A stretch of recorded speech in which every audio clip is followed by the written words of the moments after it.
মূলত এই বন্যাটি একটি প্রাকৃতিক দুর্যোগ। এটা নিয়ন্ত্রণ করা মানুষের পক্ষে কারো পক্ষে এটা সম্ভব নয়। অতিবৃষ্টির কারণে উজান থেকে নেমে আসা পানি, দুর্বল বাঁধ থাকার কারণে এখানে পানিতে গত রাত্রে 8:30-9টার দিকে দুর্ঘটনাটা ঘটে। হাজার হাজার মানুষ, হাজার হাজার পরিবার ক্ষতিগ্রস্ত হয়েছে। মাননীয় প্রধানমন্ত্রী শ্রদ্ধাজনক তারেক রহমান সাহেব এ রাত্রে বিষয়টি অবহিত হয়েছেন এবং সঙ্গে সঙ্গে জেলা প্রশাসন সহ সংশ্লিষ্ট সকলকে নির্দেশ দিয়েছেন যেন এই বন্যা কবলিত মানুষের পাশে ওনার সরকার আছে, উনি আছেন, প্রশাসন আছে, এই বার্তাটা যেন আমরা পৌঁছাই এবং সশরীরে আমরা থাকি।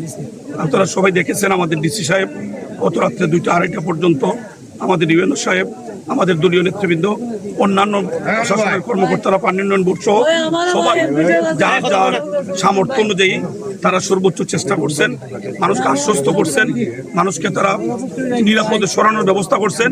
সেই জন্যই এত পানি প্রবেশ করছে কিন্তু একটা প্রাণহানি ঘটে নাই।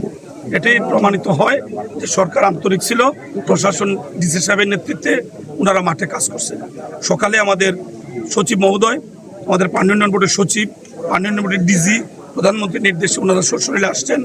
তখন আমি রাস্তায় ছিলাম, যেহেতু আমাদের সংসদ চলমান, গতকালকে সংসদ ছিল, রাত্রে দুর্ঘটনার পরে আসা সম্ভব হয়নি। রাস্তায় প্রচণ্ড জ্যাম এবং প্রচুর বৃষ্টির কারণে আমার আসতে একটু বিলম্ব হয়েছে। আমরা সবাই একমত যে এই খোয়াই নদী যেহেতু কোনো ধরনের বালু ইজারার ব্যবস্থা নেই, সরকার এখান থেকে ইজারা দিয়ে 2 পয়সা কামানোরও সরকারের কোনো আগ্রহ নেই। অবৈধভাবে যারা এই সুবিধাটা নিচ্ছে, দেশের প্রচলিত আইন অনুযায়ী ডিসি সাহেব, ইউএনও সাহেবদেরকে নির্দেশ দিয়েছেন এবং দ্রুত সময়ের মধ্যে তাদের বিরুদ্ধে ব্যবস্থা নেওয়া হবে। এবং আমি যেহেতু একটি দলের প্রতিনিধি হিসাবে নির্বাচিত হয়েছি, সকলের ভোট নিয়ে দলের একজন দায়িত্বশীল মানুষ হিসাবে দলের যারা এখানে মাঠ পর্যায়ে কাজ করেন সকলকে আমরা আহ্বান জানিয়েছি, যদি এটার মধ্যে প্রত্যক্ষ বা পরোক্ষ দলীয় কোনো নেতৃবৃন্দ এটার সাথে জড়িত থাকেন, তাদের বিরুদ্ধে দ্রুত সময়ের মধ্যে তদন্তপূর্বক দলীয় ব্যবস্থা নেওয়ার জন্য। এটা পরিষ্কার, এই অনৈতিক কাজের সাথে বিএনপির কোনো কর্মী জড়িত। জনগণকে ভালোবাসি, জনগণের ভালোবাসা নিয়েই আমরা রাষ্ট্রীয় ক্ষমতায় রাষ্ট্রের জনগণের সেবক হিসাবে প্রধানমন্ত্রীর নেতৃত্বে আমরা দায়িত্ব পালন করছি। অতএব কোনো দুষ্কৃতিকারী, কোনো বালুকেকু, কোনো সুবিধাভোগী আমাদের বন্ধ হতে পারে না। আর এই বাঁধটি যেহেতু ভেঙে গেছে, বাঁধটি রিপেয়ার করা এখন হচ্ছে আমাদের সবচেয়ে বড় কাজ। ইনশাল্লাহ আমরা আশা করতেছি আগামীকালকে থেকে আমরা এই বাঁধটি নির্মাণের জন্য, বাঁধটি তৈরি করার জন্য আমরা উদ্যোগ নেব এবং সেইখানে যেন কোনো ধরনের দুর্নীতি না হয়।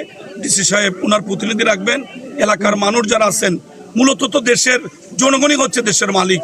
আমি অনুরোধ করব জনগণও যেন চোখ কান খোলা রাখেন, এখানে যেন কেউ কোনো ধরনের অন্যায় সুবিধা না নিতে পারে। বাঁধ নির্মাণের সঙ্গে সঙ্গে জেলা প্রশাসনের নেতৃত্বে আমরা ক্ষয়ক্ষতি নিরূপণ শুরু করেছি। যে সমস্ত জায়গায় বড় ধরনের ড্যামেজ আছে ইনশাল্লাহ